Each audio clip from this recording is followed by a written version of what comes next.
Pickmeshas are one of the most abundant resources on planet Earth. They can be found high and low. It does not discriminate by race, gender, religion. They can be found in school, in the workplace, as a boss, a coworker. They can be related to you as a family member, a sibling, a parent, a grandparent. They can be rich or poor. And if you don't know, now you know. It's important to start this video off with an understanding of what a Pickmesha is. Why are you walking like that? Like what? Like with your butt sticking out. If you don't have a big butt, just say that. I swear, like, bitches are so jealous. No, I did not come up with the term Pickmesha. I do want to give credit to one of my favorite YouTubers. Today, we'll be diving into how Pickmeshas get ugly over time. I know. There's some of you that are going to say, that's not really nice to be talking about Pickmeshas. That's not really nice to be talking about people's looks. Well, I'm not talking about a someone because Pickmesha is an energy. Okay? Anybody can catch the smoke. Without further ado, we're going to be going into how Pickmeshas get ugly over time. Starting with the first fundamental truth. And so when I say appearance, it includes but is not limited to their physical appearance. I'm also talking about how they actually appear in the world. They care a lot about their material possessions, cars, shoes, houses, bags. They care so much about how others perceive them to the point where they value other people's opinions over their own. It's always something that is external from them, what and how they're seen as, and not for what and who they actually are.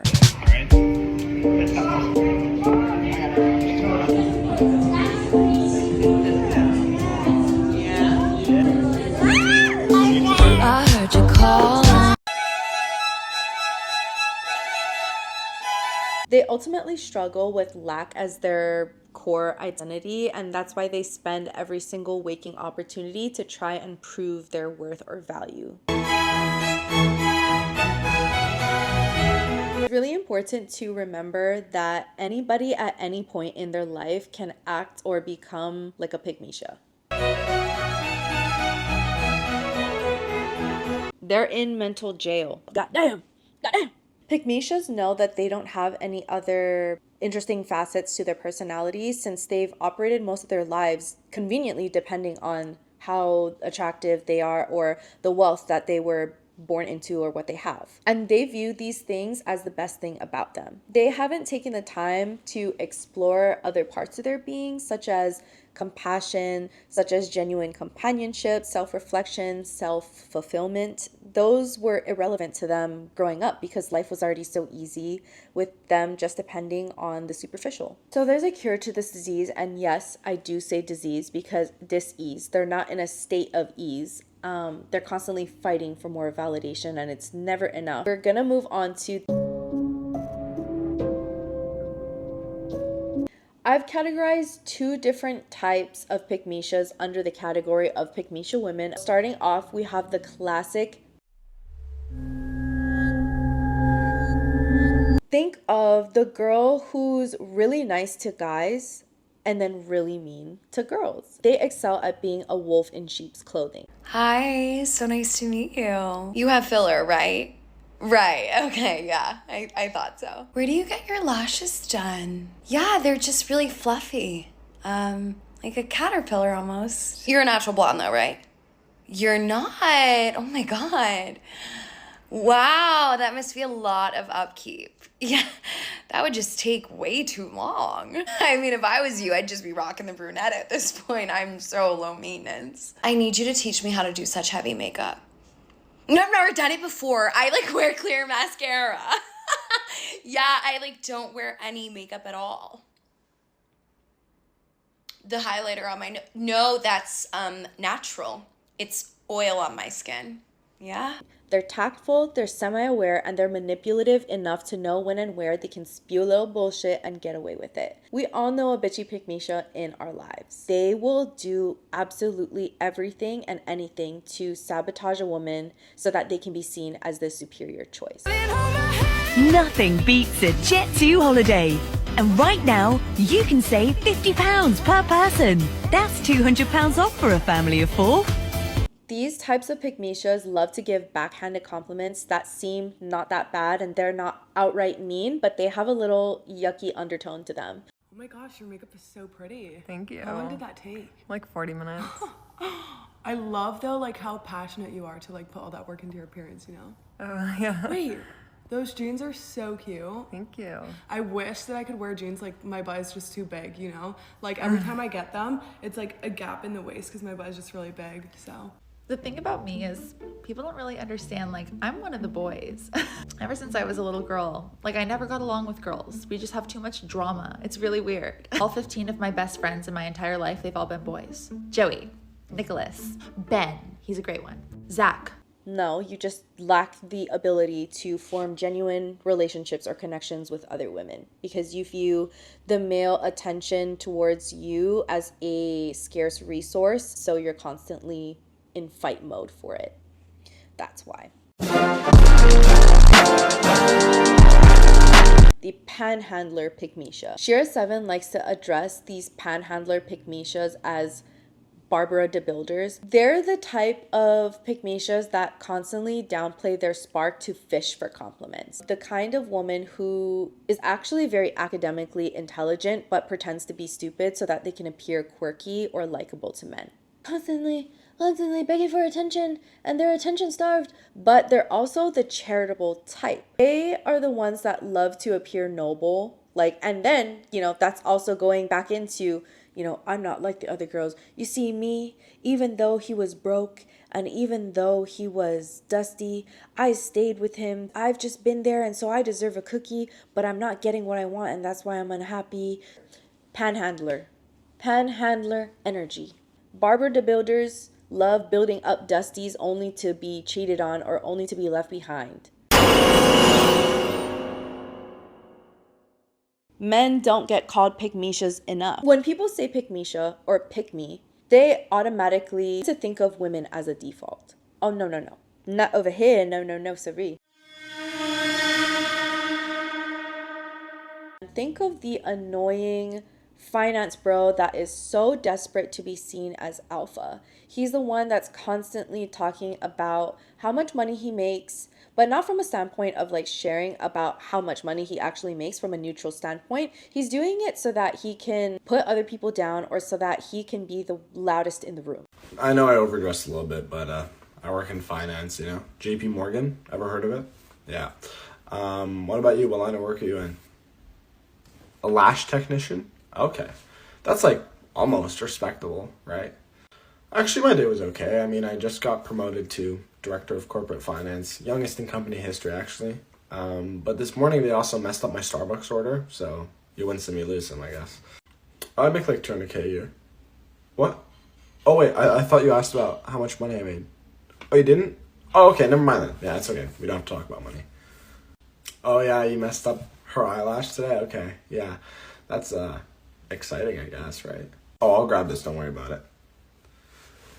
So, what are you doing now? You want to come back to my place? No? Oh, okay. No, that's okay. No problem, yeah. Grateful whore. These are the type that are boastful.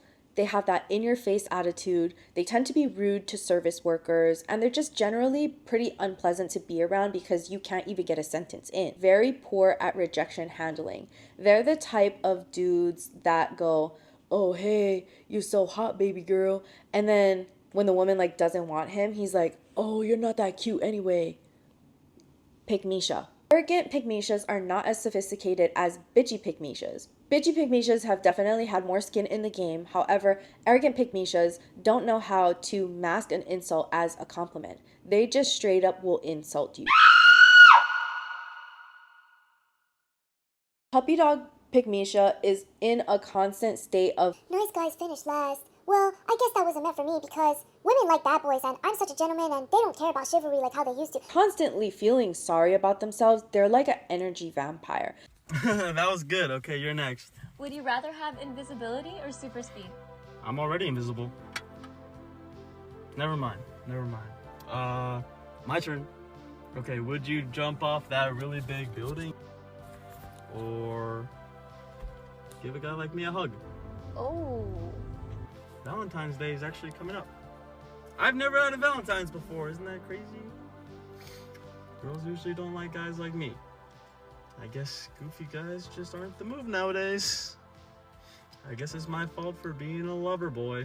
Like constant gray cloud to like be around. It's just like, bro, I feel sorry for you. Like, stop feeling sorry for yourself. Puppy dog Pickmeshas also can fake emotional vulnerability to be more attractive to women. I've done my shadow work. Like, shut up. I want to address a little bit of this gray area. So when I was telling one of my best friends about the making of this video, she asked me an excellent question: how I would differentiate a Pickmesha from somebody who is genuinely insecure and needs validation from others. And my answer to that question, in this current moment in time, insecure person and somebody who is honestly struggling with their self-esteem are not really willing to put other people down. They just struggle to see themselves. So yes, there's like some overlap, but I would argue that Pickmeshas will do anything and everything that they can to constantly be in the limelight to the opposite gender.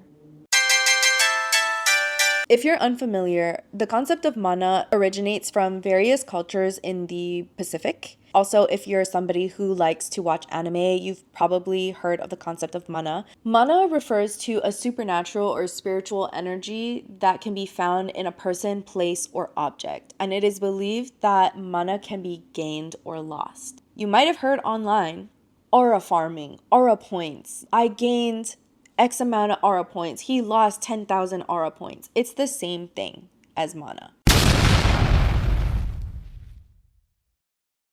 I'm glad you asked. Let's go into each archetype that we've previously discussed and dive into how their looks depreciate over time. It's fascinating to me because for a group of people who care so much about how they appear in the world, which includes their physical appearance, Pickmeshas fail to plan for aging. And I'm not saying that aging is this terrible thing that we need to avoid. That's another video. See, the thing with bitchy Pickmeshas is that they are bound by their looks. They cash in on their young and beautiful appearance as the best thing about them, and they don't develop any other skills or any other facets to their personality. So as they age, their looks obviously change. So let's say, for example, we take like a 20-something Pickmesha and she doesn't change her ways and she's now a 50-year-old Pickmesha. 50-year-old Pickmesha does not look the same as 20-year-old Pickmesha, right? She will most likely do everything in her power to appear and look like the 20-year-old Pickmesha. Overfilled lips, the oversnatched face, they just look like clowns and they look ridiculous. The caterpillar eyelashes, like it just looks like too much. In short, panhandling Pickmeshas will become ugly due to having environmental stressors. They will experience these environmental stressors through the dusty men and the dusty opportunities they will acquire in their lifetime because they're in such a low vibrational state that they can't advocate for themselves. They're constantly begging for Prince Charming to come and save the day. Life just happens to them. And when life happens to you, you're just constantly in this state of blaming life for being so hard. Why me? Why me? Why me? And so the desperation will manifest itself in her appearance over time. When you experience stress, it can definitely affect your sleep. When it affects your sleep, it will have this snowball effect of it affecting other aspects of your health. Poor sleep can contribute to things like hair loss, skin conditions, weight gain. Arrogant Pickmeshas will live fast and die alone. They treat human connection like fast fashion. They are hollow on the inside and they don't have any attractive qualities about them other than like their worldly possessions. Maybe they could be conventionally attractive, but once that kind of fades and you realize like they're not funny, they're not caring, they're not supportive or empathetic, they have no qualities to like really make a lasting relationship stand the test of time. They'll just have to keep recycling their old content. When people start catching on, they're almost like people repellent, have like the look of desperation. It does not age well. It does not appreciate, it depreciates. You'll just end up becoming ugly because being in proximity with them. Hunchback, sunken eyes, you know, when you're constantly in a state of lack and like despair, feeling sorry for yourself, that's like how it manifests over time. I want to give a little piece of advice for people who are currently worrying about a Pickmesha in their life. Don't. You can rest knowing that Pickmeshas will get ugly over time. Like, the ball is in your court. The bitchy and arrogant Pickmesha combination may often be perceived as the perfect couple since they tend to be conventionally attractive. I want you to remember the concept of mana. Bitchy Pickmesha gets her mana from people who fawn over her physical appearance or by ruining more relationships, and the arrogant Pickmesha gets his mana from being impressed with his possessions. Both lack the personality component. They're a couple that stays together even though the relationship lacks substance, and it almost always ends up in infidelity. They most likely have bad sex, or actually none at all. Maybe that's why they're perfect for each other. It's giving Wonder Bread sandwich. Wonder Bread and Wonder Bread, and you just slap it together. Panhandler and the puppy dog combination, they probably also have bad sex too, but you don't have to worry about them. True mana or true aura will always outperform any Pickmesha. You can rest just knowing that. The way of the Pickmesha is so unsustainable, and their perception of aura or their perception of mana is nothing but a fallacy. It's a fake because their concept of mana or aura is dependent solely on the opinions of others. If that continues to fluctuate, so does their perception or their concept of self. They're dependent on external sources of mana rather than cultivating or creating their own. The jig is up. The excessive cosmetic procedures, the watch and the car collection, the woe is me energy cannot and will not outperform your attitude, nor will it save you from the pits of your own despair. In today's day and age, you have the option to buy the beauty, but you can't buy the personality. I would suggest anybody wishing to recover from this disease of scarcity to begin working towards building genuine concepts of self-worth without seeking validation from others. Go outside, get a hobby, stop doing things because you think other people will think you're cool for doing it, but start doing things because you think it's cool. Start reflecting on why it's so important to you to not be like anybody else. Why must you seize every opportunity to communicate why you're superior? What other good things do you offer that don't involve your physical appearance or what you own? What did you think of the video? Did I miss anything? I'd love to hear your questions, your comments, your critiques, or even stories about your Pickmeshas in your life. Let me know in the comments below, and I'll see you next time.